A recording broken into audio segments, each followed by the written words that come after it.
का ग रोज लोक दारू का बरं पिता? नशा येते म्हणून. नशा आल्यावर काय होतं? भारी वाटतं. भारी वाटल्यावर काय होतं? भारी वाटल्यावर काय नाही, टेन्शन जातं. असेल तर टेन्शन बिन्शन असेल टेन्शन जातं दारू पिल्यावर. मग. पण दारू तर दुसऱ्या दिवशी उतरून जाते. मग परत प्यायची दुसऱ्या दिवशी.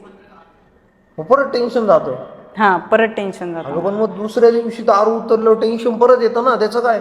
मग परत दुसऱ्या दिवशी दारू प्यायची, टेन्शन जाईल. अरे पण मग असं तर किती खर्च, रोज दारू प्यायसाठी खर्च करायचा का?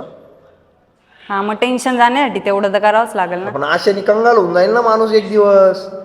मग विष खाय ना, ते सोपं आहे. टेन्शन बी नाही येणार, टेन्शन तर कायमचं जाईल आणि पैसे बी वाचतील. वन टाइमच पैसे लागतील तुला. काय झटक्यात उपाय सांगितलं तू टेन्शन जाण्यासाठी. लोकांनी तेच करायला पाहिजे. मग दारू लोकांना बी पिण्यापेक्षा. विष खाऊ घालन, तू बी विष खाय, तुला बी टेन्शन आहे. मला कोणाचं टेन्शन आहे? माझं.